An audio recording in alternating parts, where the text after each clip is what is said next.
کوئی تحریری طور پہ کوئی آرڈر جاری نہیں کرتے یا ان کی طرف سے کوئی آرڈر نہیں آتا، تب تک جناب ہم اس چیز کو کلیئر نہیں کر سکتے کہ کون ان کی ترجمانی کر رہا ہے۔ پھر جناب اب آپ کو بتاتے ہیں وہ خبر کہ 28 جنوری تک عرفان صدیقی صاحب نے کہا تھا کہ ہمیں ٹائم دیا جائے، لیکن آج جو اسلام آباد سے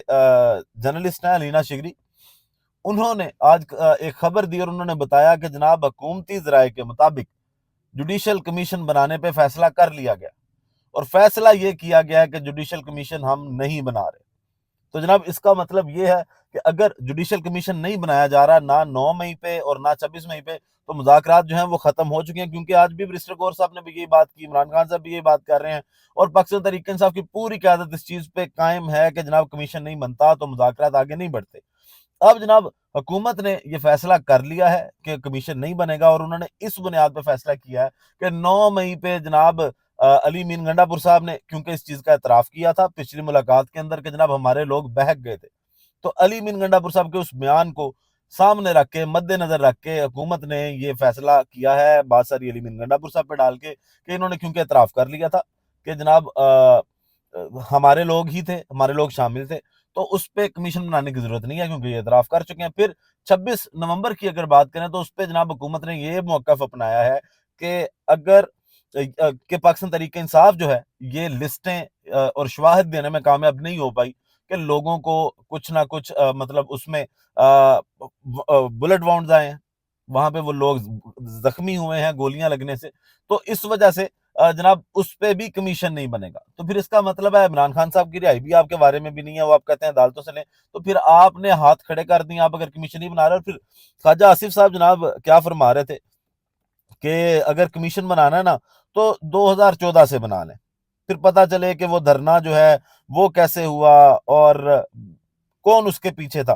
تو آج محمد زبیر صاحب بیٹھے تھے اور انہوں نے ایک ٹی وی پروگرام میں جناب یہ بات کی کہ حکومت یہ صرف سیاسی باتیں کر رہی ہے، ہمت ان میں یہ بھی نہیں ہے کہ یہ 2014 کا جو دھرنا تھا اس پہ بھی کمیشن بنا لیں۔ تو پہلے سنتے ہیں محمد زبیر صاحب نے کیا کہا۔ ابھی تو یہ امیڈیٹلی کہتے ہیں 2014 کا بنائیں، 2014 کا یہ بنا ہی نہیں سکے، اعلان کر دینا وزیر اعظم کہ جی 3 کمیشن بنیں گے، 2 ان کی طرف سے ڈیمانڈ آئی تھی اور ایک ہم بنانا چاہتے ہیں 2014 کا۔ ان کی ہمت نہیں ہے اتنا بڑا سٹیپ اٹھانے کی، یہ باتیں صرف کرتے پالیٹکس کے لیے، صرف پالیٹکس کے لیے اور کسی بھی وجہ سے نہیں، کہ چونکہ آپ نے ڈیلیوٹ کرنا، آپ نے ایک ایشو کو کہیں اور سن لیں یہ بات آپ کہیں نا وزیر اعظم کے پاس کل جائیں اور کہیں بات آپ درست کہہ رہے ہیں۔ ایک سیکنڈ میاں صاحب، وہ یہ کہہ رہے ہیں، یعنی زبیر صاحب آپ یہ کہہ رہے ہیں کیونکہ انہوں نے 26 نومبر کا اور 9 مئی کا کمیشن نہیں بنانا تو وہ کہتے ہیں اس کے اندر 2014 بھی اگر گھسا دیں گے تو تینوں کمیشن نہیں بنے۔ That's what you say کہ اس کو اس ایشو کو ڈائیورٹ کرنے کے لیے میں کہہ رہا ہوں بنا دینا بھائی، آپ حکومت میں ہیں، آپ کہیں 2014 کا کمیشن الگ بنے گا، وہ یہ ڈٹرمن کرے گا کہ کیسے دھرنا دیا گیا تھا، کون پلانرز تھے، کون ماسٹر مائنڈ تھے اس کے، وہ تمام چیزیں ڈٹرمن کرنے کے لیے آپ وہ ٹی او اس قسم کے بناتے، اور آپ ساتھ میں کہیں کہ جی ہم 9 مئی کا بھی بنا رہے ہیں جو پی ٹی آئی کی طرف سے ڈیمانڈ تھی، کیونکہ ہمیں کچھ نہیں چھپانا، ہم 26 نومبر کا بھی بنا رہے ہیں کیونکہ گولیاں تو ہم نے چلائی نہیں تھی، تو ہمیں کیا ڈر ہے، ہمیں کیا خوف ہے، اس لیے ہم وہ بھی بنا رہے ہیں، تینوں بنا دیں کمیشن۔ جناب یہ انہوں نے بات کی کہ آپ بنا دیں کمیشن، کیونکہ 9 مئی کو بھی اور 26 نومبر کو بھی سیاسی مقاصد کے لیے استعمال کیا گیا، تو بنانا چاہیے، اگر آپ نے اس میں کچھ غلط نہیں کیا تو پھر ڈر کیوں نہیں ہے، اور ہمت کریں 2014 پہ بھی بنا لیں آپ۔ محمد زبیر صاحب کا یہ کہنا تھا۔ اب جناب آخر میں بات کریں کہ جوڈیشل کمیشن یہ کیوں نہیں بناتے۔ وائس آف امریکہ کی اگر آپ وہ ڈاکومنٹری دیکھیں کہ جس کے اندر یہ کہا گیا، اور ایک یافز رحمان صاحب ہیں پاکستان تحریک انصاف کے کارکن تھے، ان کا ذاتی طور پہ انہوں نے ایکس رے کروایا تو پتا چلا وائس آف امریکہ کو کہ جی ان کے اندر بلٹ موجود ہے، ان کو گولی لگی تھی۔ اور پھر ساتھ ساتھ اس ڈاکومنٹری میں انہوں نے یہ بھی بتایا کہ 26 نومبر کو اسلام آباد کے 3 سرکاری ادارے،